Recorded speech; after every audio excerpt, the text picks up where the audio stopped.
আরো একবার টিভি9 বাংলায় স্বাগত। আমি রনিপা রয়েছে আপনাদের সঙ্গে। টিভি9 বাংলার খবরের জের।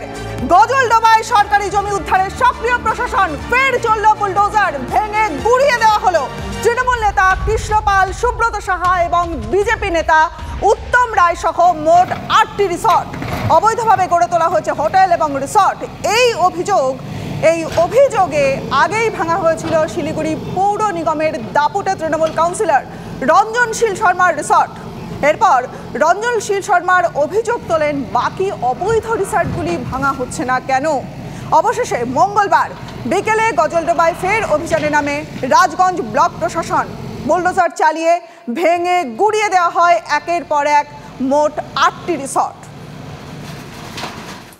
আমরা এই মুহূর্তে দাঁড়িয়ে রয়েছি গজলডোবার বিজেপি নেতা উত্তম রায়ের যে হোটেল রয়েছে সেখানে।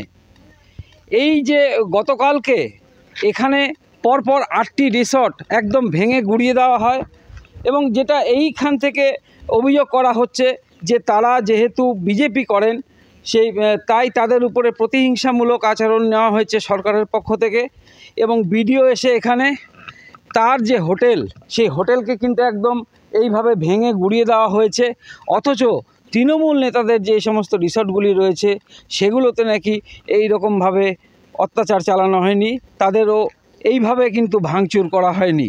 এই অবস্থায় দাঁড়িয়ে তাদের বক্তব্য যে তাদের সমস্ত রকম সরকারি নথিপত্র থাকা সত্ত্বেও তাদের যেভাবে অত্যাচার করা হলো তাদেরকে ক্ষতিপূরণ দিতে হবে এবং তাদের যেহেতু প্রয়োজনীয় কাগজপত্র সমস্ত কিছু আছে সেগুলো কোর্টে তারা দাখিল করেছিল এবং তার ভিত্তিতে উত্তমবাবুর জামিন হয়েছে, এটাই তাদের দাবি।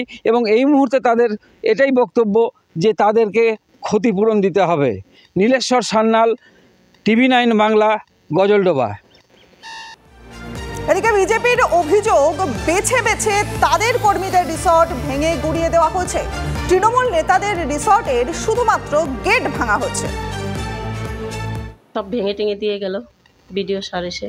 যতগুলো রিসোর্ট আছে সেখানে শুধু যারা টিএমসির নেতাদের রিসোর্ট, তা ওখানে কি করেছে শুধু গেটটা ভেঙে দিয়ে গেছে। আমার এখানে পুরো ভিতরে ঢুকে তছনছ করে দিয়ে গেছে। এই জায়গায় দাঁড়ায় আপনার কি মনে হচ্ছে? আমি বিজেপি করি তার অপরাধে পক্ষপাতিত করা হয়েছে। আর আজকে তো জানি নেই প্রশাসন বিডিও যারাই আছে দলদাসে পরিণত হয়েছে মমতা ব্যানার্জির অর্ডার যারা বিজেপি করে তাদের উপর অত্যাচার করার। বা অঞ্চল কেন আমার চকিদারিটা নিচ্ছেন, ব্যাংক কেন আমাকে লোন দিল এই পাট্টার উপর, সেটা তারা বুঝবে। আমার ভেঙে দিয়ে গেছে তার ক্ষতিপূরণ দিতে হবে যদি আমার কাগজপত্র ঠিক না থাকে। সরকারি জমি দখল করে একেবারে পাকা দোকান এতদিন দেখেও দেখেনি প্রশাসন। মুখ্যমন্ত্রীর ধমকের পরে জবরদখল হটাতে তৎপরতা।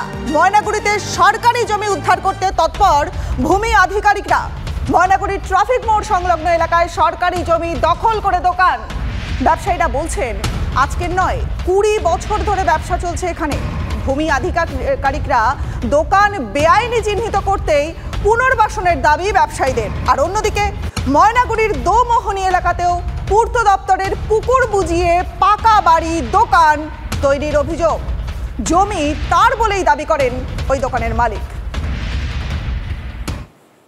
এখনো অবধি আমাদের নজরে যেটা এসছে আর কি, সেটা একটা রয়েছে ময়নাগুড়িতে ভারত পেট্রোলিয়াম এর সামনে কিছু দোকান রয়েছে আর কি, ময়নাগুড়ি ট্রাফিকের এরিয়ার মধ্যে পড়ে। ওটা পিডব্লিউডি ল্যান্ডের ওপরে, সেই রিপোর্ট আমরা ওপর মহলে পাঠিয়ে দিয়েছি।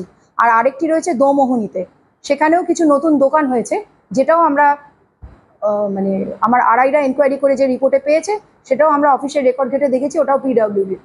আমরা এতদিন থেকে এখানে ব্যবসা করে আসছি বুঝছেন, আর আমরা চাই আমাদের একটা অন্য কোথাও জায়গা দেখ করে যেখানে করে খাইতে পারি।